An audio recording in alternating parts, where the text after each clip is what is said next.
Why didn't you study law in India? I was introduced to the concept of United Nations very early on. They told me, how the United Nations solves world peace and just the sort of promotes world peace. In the modern world is a willingness to seek peaceful solutions. It is never too early to try, and it's never too late to talk. Shuffle back in your memory. Remember the time when you got your acceptance for Cambridge. It's painful, but it works out, trust me. My phone battery was at 1%, and as soon as I refreshed my inbox for the last time, I remember swiping down, I got the acceptance. Mentors, teachers that helped you sort of figure out what you wanted to do eventually with your sort of pursuit of law? The first person that comes to my mind is my Nani. She had a PhD in biochemistry, and her aspiration in life from again a very young age, because she had seen her Nani. I think she was like this inspiration that I kind of always looked up to. Where is the future of law going? What I do see is the use of AI being incorporated on a day-to-day basis. Mark my words, AI is far more dangerous than nukes. We are not very hesitant to AI for some reason. Good that we are embracing technology rather than sort of rejecting it outrightly. The AI is going to play an important role in problems, which I think is good. So is it that only perfect profiles get into these top schools? It does not matter how you look, how you present yourself, as long as you are smart. Hi Roshan, how are you doing today? I'm good. How are you? I'm good too. I just want to know a little bit more about you. Where have you studied? What have you done? And where are you now? Okay. So I'm Raushan Jaswal. I have studied my undergraduate in law in Amity Law School, Delhi, affiliated to Guru Gobind Singh Indraprasth University. I worked for a couple of years in the Supreme Court of India, after which I went to Cambridge to pursue my LLM in international law as a Commonwealth Shared Cambridge Trust scholar. After which I came back. I still practiced for a few years, but then I joined Jindal as an assistant professor. I teach primarily constitutional law based on my practice years, but I also love the interplay of policy and academics and the reality, the grassroots level reality. So I try to sort of synthesize it in my academic practices, hoping for something to come out of it sooner rather than later. But yeah, I think teaching has been very rewarding. So, and it's also made me a better mentor for sure. Right. To gel with the crowd, a generational divide has been quite challenging but quite rewarding as well. So I think that's sort of my introduction. I used to practice in human rights. I still try to do something relating to human rights. In India, it's constitutional law, so that's what I hope to pursue. No, thank you so much for that wonderful introduction. Just why didn't you study law in India or masters in India? So I think that's a great question. I think that was my aspiration since I think I was in 10th standard. I want to say 8th standard, but I think nobody will believe me if I say 8th standard. But I was introduced to the concept of United Nations very early on. I think 5th political science textbook, or one of the civics. It's not called political science in 5th standard. It was the civics textbooks, and they told me, how the United Nations solves world peace and just the sort of promotes world peace. And that, for some reason, I still remember the day that I was taught it, and I was just like, this is something I want to do in my life. It was something that was always something that I wanted to do. I wanted to do either international relations or international law. I preferred law because I thought that it has, other applicabilities as well, including but not limited to policy and how policy impacts people. So that was one thing. I also had my eyes set on Cambridge on first day of law school. It was a weird thing, nobody believes it, and everybody who enters law school doesn't know what they want to do, which is valid. I was that idiot who was like, no, I will want to work for the United Nations. And that was the aspiration. And that's why I wanted to study abroad, to get that global exposure, to learn international law, not just from an Indian perspective, which we are taught in the 5-year undergrad degree, but also from a global perspective, sitting in that hub, hopefully trying to figure things out for the larger world. That was the goal. Right. Hopefully I'll get back to it. What made you feel like international law was not maybe the right sort of area that you wanted to be in, and sort of constitutional law that you're eventually pursuing is the right place to be? So, I mean, not looking at it divisively or like separate entities, in fact, very, very interlinked. Right. So international law, the education in international law has helped me, in fact, make better arguments, Right. especially when it was COVID and right to health was a massive, massive challenge in the constitution. What I what I sort of do right now, research in right now, which is climate change. It is fundamentally done not by constitutional law but by international law, Right. international instruments. Right. So I think it's a very, very deep interplay. Like, when you were making this decision, obviously it was not an easy decision, and obviously you don't make these decisions just by yourself. There are people who are around you who are helping you frame this, understand this a little bit better. Would you want to take a couple of minutes to discuss, mentors, teachers that helped you sort of figure out what you wanted to do eventually with your sort of pursuit of law? Yeah, I think that's a great thing to discuss because, I mean, on the top of my head, the first person that comes to my mind is my nani. She was a biochemist. She had a PhD in biochemistry, and her aspiration in life, from again a very young age, because she had seen her nani pass away from cancer, was to solve cancer. I see. Right? And she was a Muslim woman in 1950s, 1960s, trying to navigate a PhD with 3 kids. Right. Then working for the Indian Army. Right. On cancer research. I think she was like this inspiration that I kind of always looked up to. Of course, it's not law, but it is the medical field. It is like, something that she incorporated and something that she wanted to do from day one. And she was always my role model. I think she has been paramount to a lot of my decisions that I've made. Yeah. But so has my Nanu. Yeah. Who's been the wind beneath her wings. Right. In fact, he was my biggest supporter. Right. I lost him before, actually, the same month I got my Cambridge admission. So he was looking forward to it, I think, more than anybody else I know. So I know he was also very, very proud of me when I chose law. Right. When I wanted to do human rights specifically. The other person who, of course, played an instrumental role was my dad.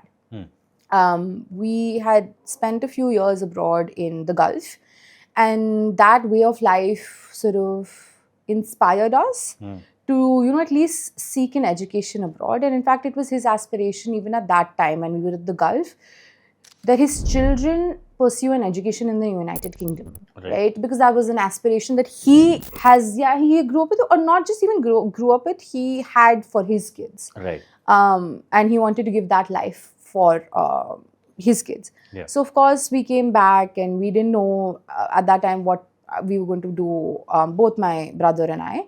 But I think that was also a paramount reason why UK always stood out to me personally. Right. Of course, my aspiration still was, I was the only idiot who applied to 2 colleges in the UK because I still wanted to go to the US at that time because United Nations and that sort of allure. Yeah. But so my dad, and the other person that I really would like to thank is actually my international law professor from law school. Right.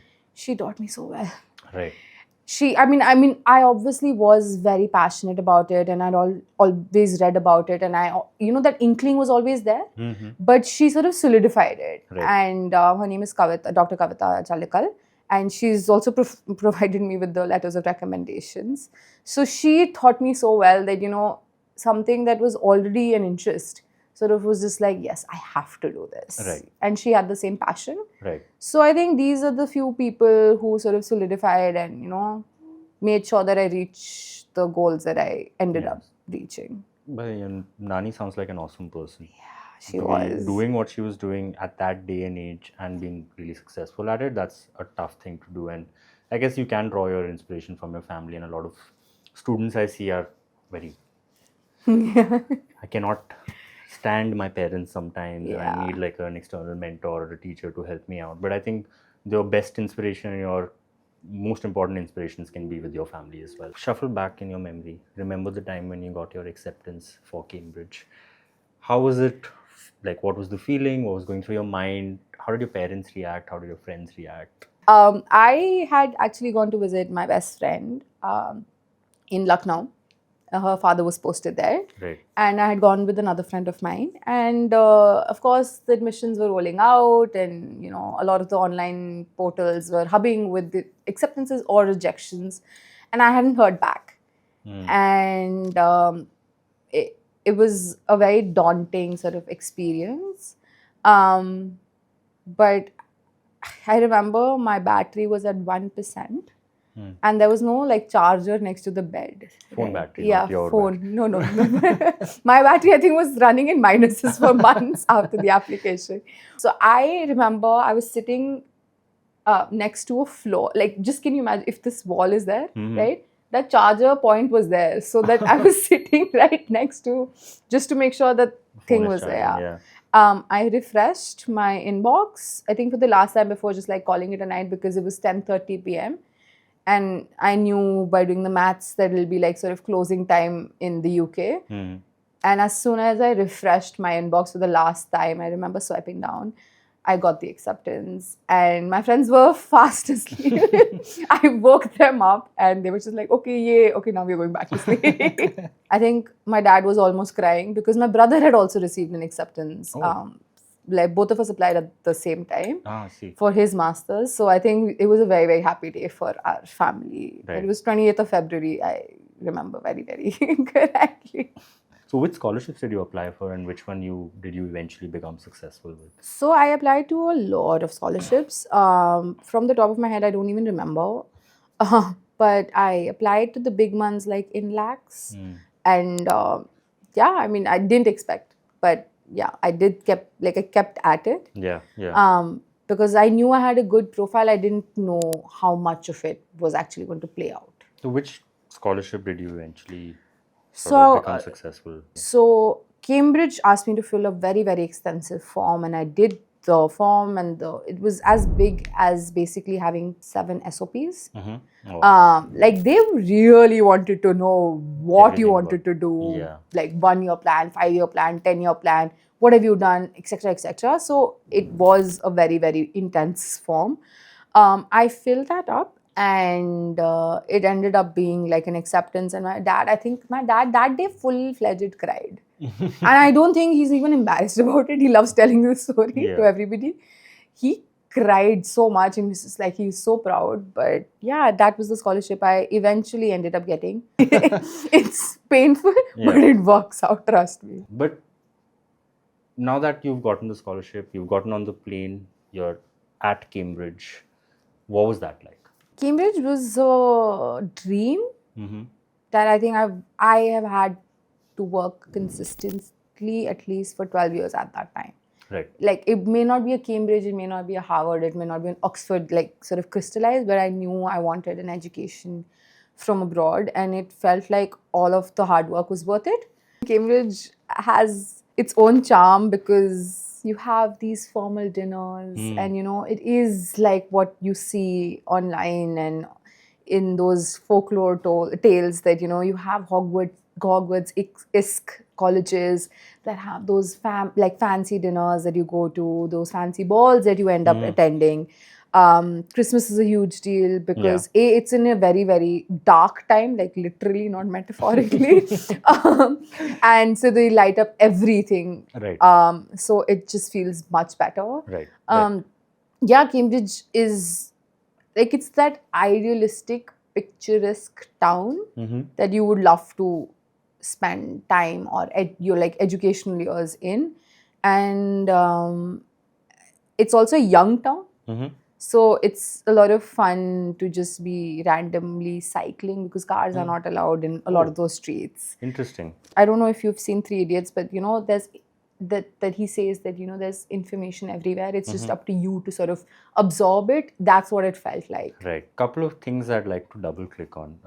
Cambridge is a university, but then there are colleges within Cambridge. First thing that I want to ask is, which college were you a part of? And what do you mean that there is a difference in, not difference, but there is learning in each college that is taking place? Can you sort of elaborate a little bit on that too? Yeah. So I think both Oxford and Cambridge are built on very similar systems. So what I say for Cambridge also applies to Oxford. So they are bigger colleges, and then you have different faculties like law, architecture, medicine, etc., etc. But you also have different colleges, which means I think in Cambridge you have 31, in Oxford you have 36 colleges. Right. I was a part of Hughes Hall at Cambridge, and it was a mature college, which basically meant anybody above the age of 21 could be admitted. Now, the college is a very, very important part and plays different roles depending on if you're an undergrad or a postgrad. Undergrad, it is more of your hands-on approach. Like they will teach you, they will tutor you, they will do everything within the college itself.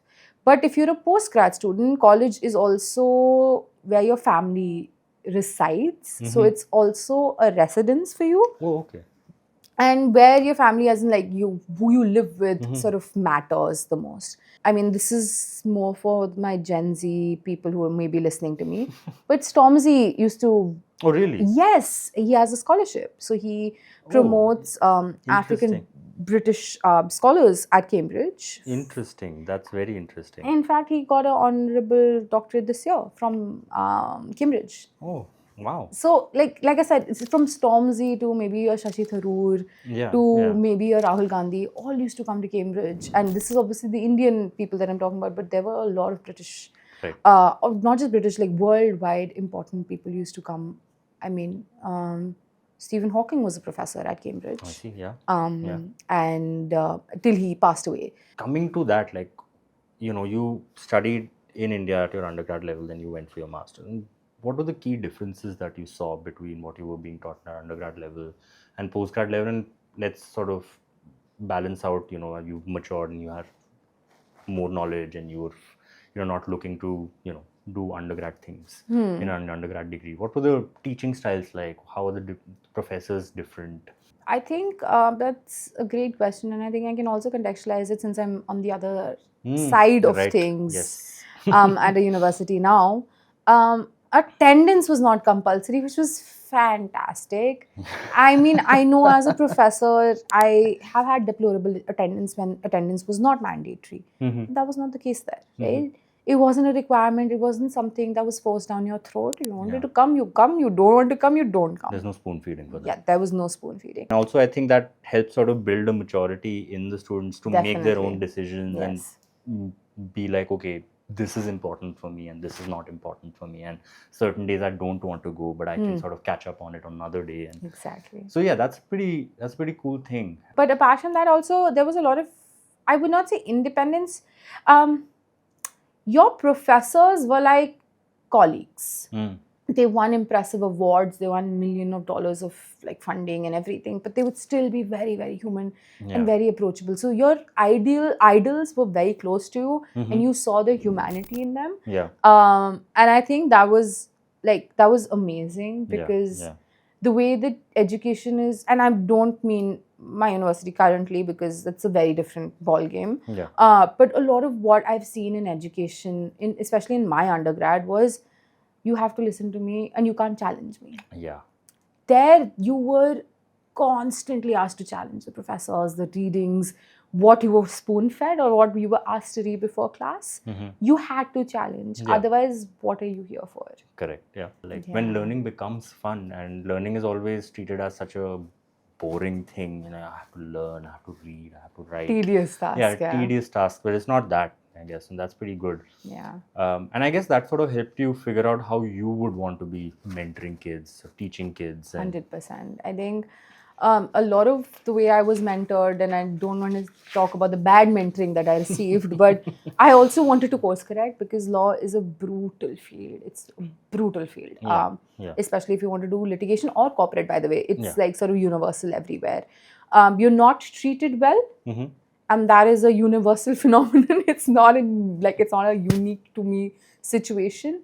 You're treated like an imbecile most of the time. Right. And a lot of what you bring to the table is always questioned and challenged, even if it is exactly what that would help a case. Right. Or a contract or whatever, right? I really wanted to course correct. I really wanted my students or the people I mentor to not be so challenged with the entire gravity of law and the field of law that, I want it to be fun for them. And the way that I have stayed in touch with my professors from Cambridge, a lot of my students and not the first batch, but one of my closest batches that I've taught, 2 different subjects to is going to graduate this year, and they've maintained, staying in touch with me. What do you do in class that is fun and unique and quirky, is entirely about you? So there are a couple of things that I definitely want them to learn from my class. One is, it does not matter how you look, how you present yourself, as long as you are smart. Which means you can look however you want, wear whatever clothes you want. It has nothing to do with your intelligence, right? Which means looks are not the only thing. Right. You don't have to look like a serious, boring professor to be incredibly smart, Right. And that's something that's always been something that I've really tried to incorporate in my classroom teachings. So I just want to come back to how, you described that a perfect student or a student doesn't necessarily need to look a certain way, be a certain way, or as long as they're smart, they should be able to pick up on things. And in my experience, I see a lot of students trying to have the most perfect profiles for Oxbridge and IBs for undergrad or postgrad applications. I need to have this, I need to have that. They'd have applications and they would be like, hey, can I write a research paper right now? And they're like, but what are you trying to get out of writing that research paper? Are you trying to create a perfect profile? So is it that only perfect profiles get into these top schools, or is it something else that gets them there?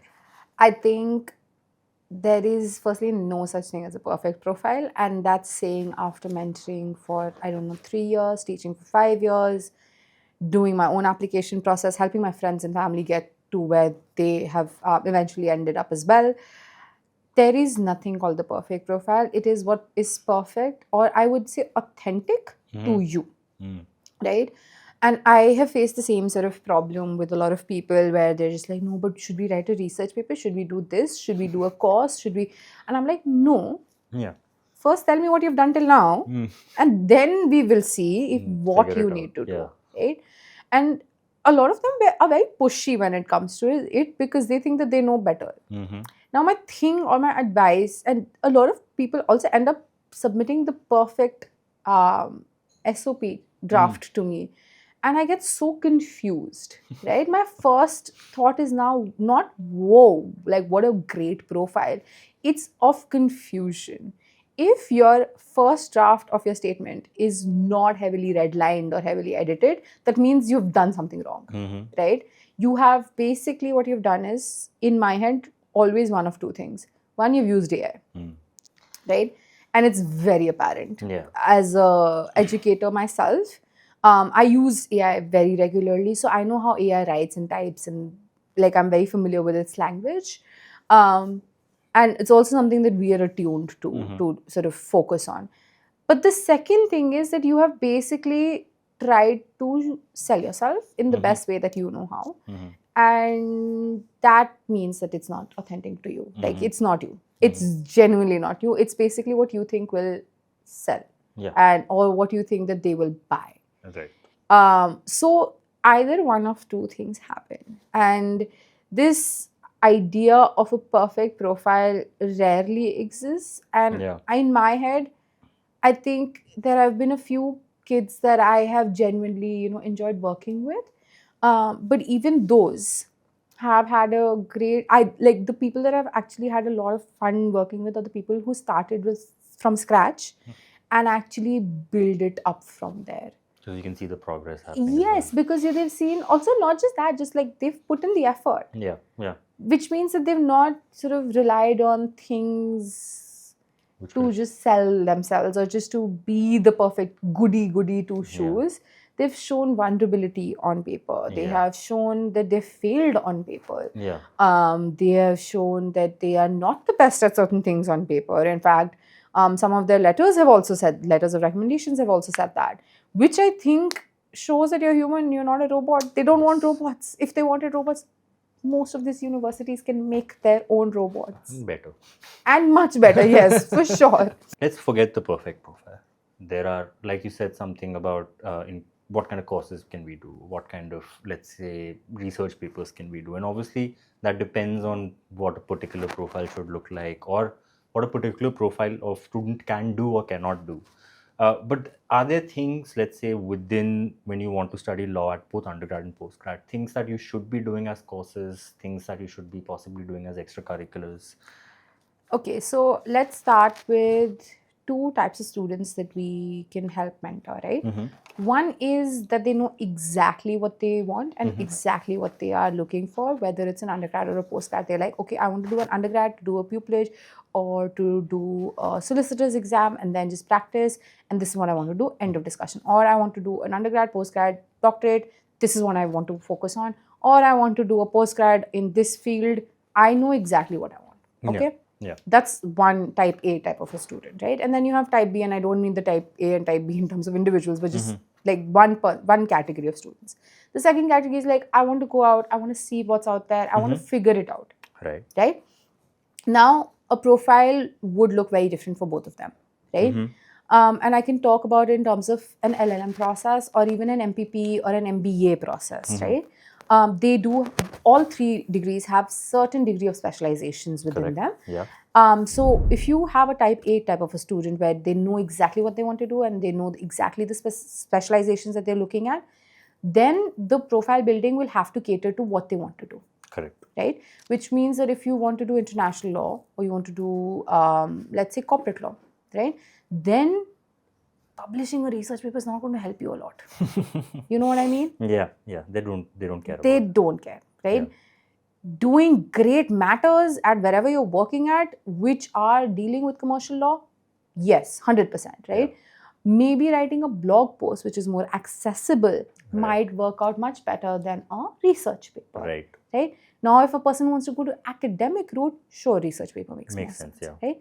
Let's say you want to do corporate commercial litigation. Right? It's a very hyper niche, but it's a niche nonetheless. In those cases, moots make more sense. Right? Even if you have graduated or you've done your undergrad and you have graduated, you don't know how to go back to moots because it's an undergraduate primarily activity. You can judge them, you can make questions, you can make the moot propositions. There are a lot of ways you can still be in touch with the moot community. So that's sort of the, depending on what is your final goal or what your objective is, that's the type A kind of a student. Now, type B is the kind of student who is like, I want to figure it out. I don't want to like sort of lock myself down. And that's primarily true for a lot of undergrad students, which I honestly go with a broader sort of opinion rather than like a closed opinion. It's great, right? Which means that you have tried a platter of things. Right? From an MUN to a moot to a debate to, maybe you don't like public speaking. So then why are you doing all these three things? Right? And it will be inauthentic. So maybe you would like writing. Have you figured that out? What do you like, right? Maybe you like slam poetry for all you care, right? And that's okay. That's completely fine. And maybe you like learning, but you don't like learning in traditional things. So if you're doing, let's say, something in science or something in engineering, and you're sort of trying to make the pivot to creative writing, that sells more than anything else. I had a student who I mentored, and she was such a sweet child, like genuinely the sweetest person that I have ever mentored. She did her degree in fashion merchandising. Okay? And she wanted to do law after that. Right? Interesting. Yeah, she wanted to be Elle Woods. And I'm like, do you want to be Elle Woods? Do you want to be Legally Blonde? Be her. Then be authentic about it on your profile. Students tend to think, apart from, I just also want to note, there is a checklist for example, entry requirements. If you don't meet them, you will get rejected. But there is no checklist for extracurriculars, how you're supposed to write an SOP. Yes, there are structures, but those structures are just to help you figure out how the paragraph or the flow should be, but what you're writing in them should still be very much you, and that's something I guess students sort of don't understand as much. So you touched upon something, I'm from this town and this is something famous in my town, and these are, I think, part of the sort of cliches that people sort of work their certain cliches that they put within their essays, and they try to replicate it because they read it from somewhere. The senior went to college, they read their SOP, and they're like, okay, I should also start like this. What other cliches have you seen in reviewing so many essays and editing them that is a strict no-no? Reproduction of your CV. like Like a okay, laundry list. yeah, like I did this moot, I did that moot, I did this debate, I did this presentation, I did this MUN, I did this debate, I wrote a research paper, I wrote this research paper published here. I'm like, all of this is great, but they already have your resume, Yeah, right? yeah. So you don't need to give like a list of things that you've done. Yeah. You need to tell me why you have done that. Why were you interested in that? Yes, right? That tells the you angle in a particular statement. So that is something that I have very tried to, encourage a lot of my students to also answer the why.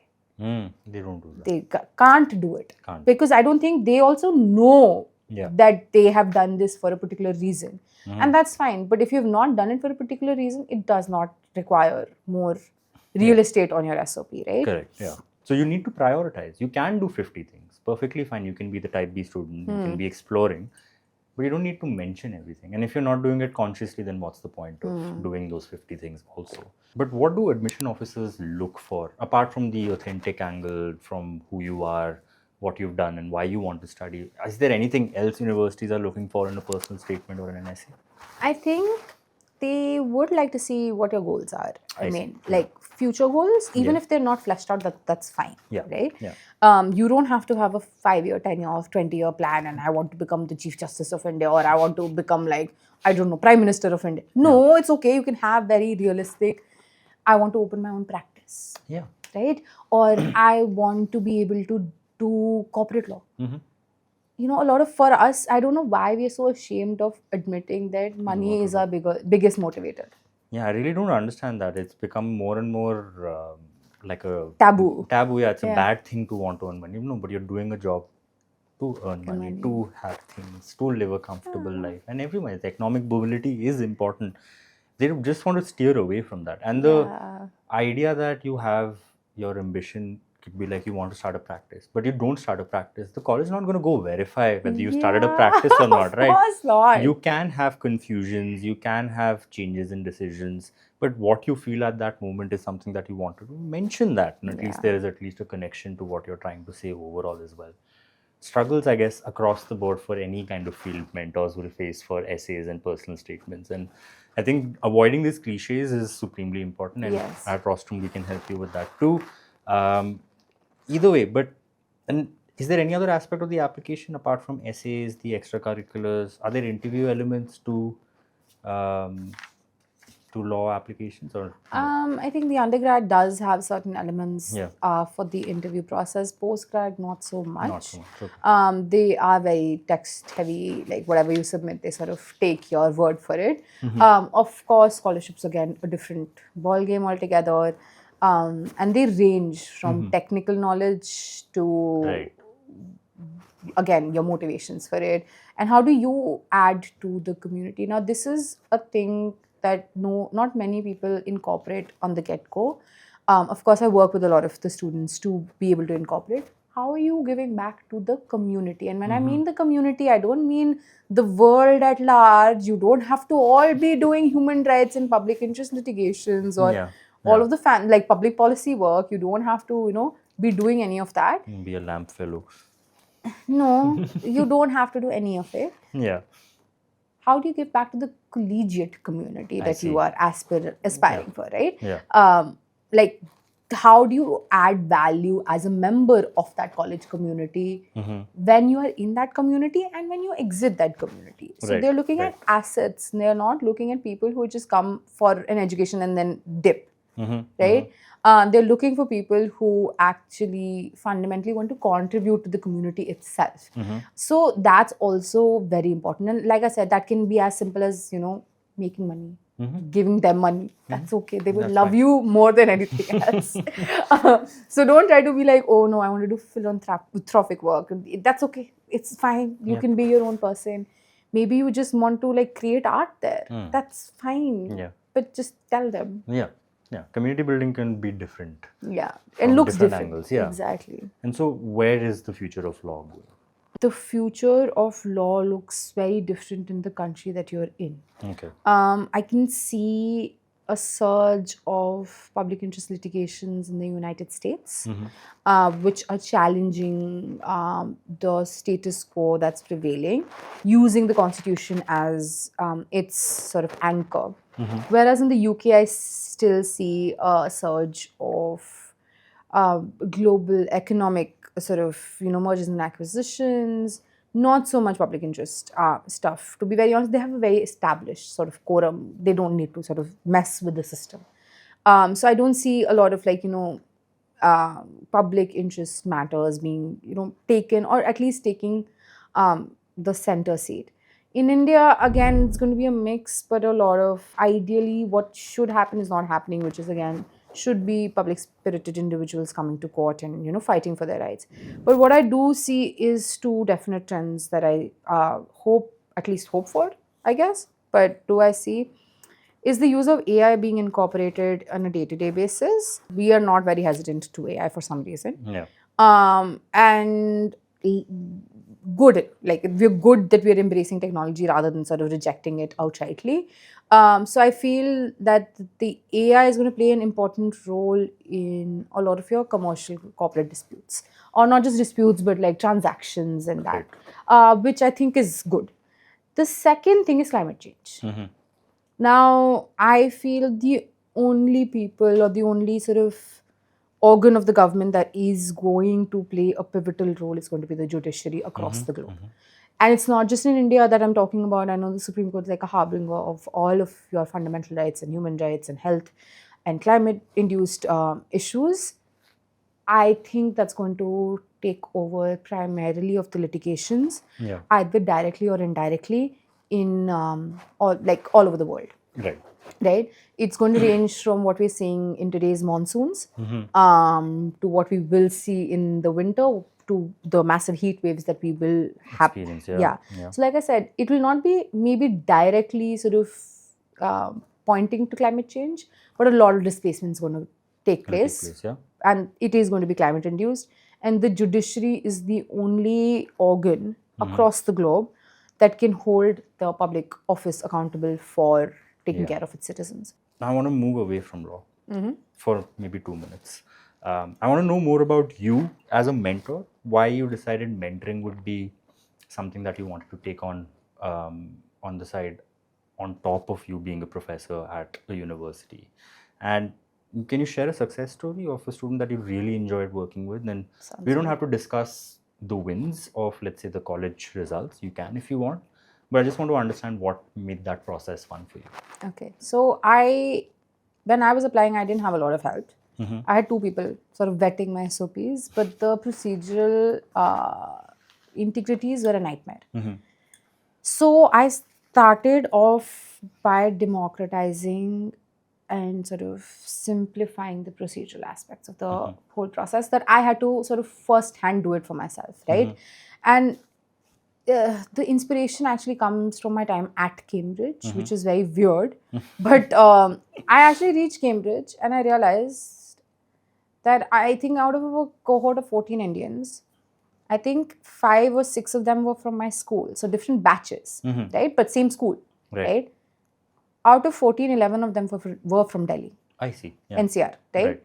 The others were from other tier 1 cities, not even tier 2. One was from Chandigarh, one was from West Bengal, like Kolkata, and 2 were from Bangalore. Right. Do you see tier 2s being represented anywhere? No. Right? Do you see tier 3s? Definitely not. And I saw, in contrast, people from Germany, some random farming town, not even like a town, right? It's like a farmland that he has come and he's, receiving his education in Cambridge.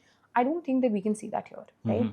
So that was a very, very big inspiration to sort of break down that privilege and to recognize the privilege and then break down that privilege to others to make it accessible. So that was a primary motivator. Then the second motivator was definitely demystifying the procedural aspects. Nobody did it for me, right? I had to do it on my own, and it was very, very irritating and it was very hard, right? Because the information available online is not so easy. Yeah, it's not accessible at all. Not at all, right? It is accessible for people who already know about it, right? But for people who are not even knowledgeable about it, it's not very easy. So that was the other motivator that I wanted to sort of get into it. So I started doing it for friends and family first. So that was the initial sort of sowing of seed. I was just there and I was a friend and I was helping them out. And I think it really showed me the quality of people and the consultants that are out there and the quality that I was able to offer a lot of the people that came to me, right? Yeah, yeah. There was a stark difference. Yeah. I would take it very lightly. I was like, oh, anybody can do it. No, it's not easy. It's not easy. It's definitely there are dime a dozen out there. So that was a little scary, I guess, especially when it's a friend and she's invested money and time and resources on it. So that was definitely one part of it. The second part, like the success stories of things, I think there are a few kids that I have genuinely enjoyed working with. One was last application cycle. He was a deer in headlights. He was an absolute sweetheart, don't get me wrong, but required incredible hands-on help, right? And that's fine. That's completely okay. You should get a bang for your buck. I definitely strongly believe in it. But he had failed a few exams in the first few years of his college, right? And the colleges that he was aspiring for were aspirational to say the least. But working with him for a year, right? And actually getting those colleges with some partial funding scholarship, I think that was very, very rewarding experience. And like I said, we addressed his failures and shortcomings in the statement as well. I wasn't very sure on how to phrase it but I learned, right? And I mean, I've been incredibly grateful that I've had him to mentor because I also learned a lot of things, right? You are not going to get the perfect kid. You're not going to get the perfect profile. You're not all going to be all Oxbridge material or a Harvard, Stanford material. But that does not mean you're not going to try. In fact, we try harder. Yes, And that's true. I think I was not sure he was waitlisted for such a long time. Yeah. I was not sure. He was not sure. He did receive a few admissions as well. But honestly, to get that waitlist to like an admission with scholarship was just brilliant. He definitely was one of the most sort of not challenging, but like different profiles that I was used to. It's not an easy application. Yeah, it was not like, it's like. It has the scores, has the work ex, has the extracurricular. I just have to package it. Yeah. No, he didn't have the scores. Yeah. He didn't have like the greatest work experience that sort of correlated to what he wanted to do. He had some work experience. He didn't have a story. He didn't know what he wanted to do. Right. Or why he wanted to do it. So working with him was like good. It was great. In fact, always up for a challenge is what I meant. Like, No, that's a great thing. And it's always fun to work with students that can go levels beyond what you can even imagine. So it's always nice to break your own sort of barriers off that. Well, it's been a very enlightening conversation, and I like using the word enlightening because I do get enlightened by good conversations. But before we sort of bring this all to a close, I wanted to bring in the Coffee with Current Spirit and do a little bit of a quick fire round with you. There is a hamper waiting for you outside. The audience can't see it, but it is there for Raushan for sure. I have. We will send a photo regarding this later. But yeah, I have like 6 basic questions, and I think these questions will be very helpful for students who are just sort of looking to start off with their application work or understand it. So as honest as you can be, as simple as you want it to be, and as complicated as you want it to be, let's start off with these questions in a quick fire way. So one must-read book for law aspirants. As a constitutional law professor, Constitution, but also as an international lawyer, UN Charter. UN Charter is being violated left, right, and center. Please know the law. Please. It is being violated. Let's be very honest. Let's keep that in mind. So the UN Charter as well. I think you'll see a lot of geopolitical kerfuffles in a new light if you just read it. That's a very good one. One skill that is more important than grades. Depends. And why I say depends on why it's important to you. But I think more than grades, perseverance. I see. Don't give up. Yeah. Giving up is easier. Figuring it out is difficult.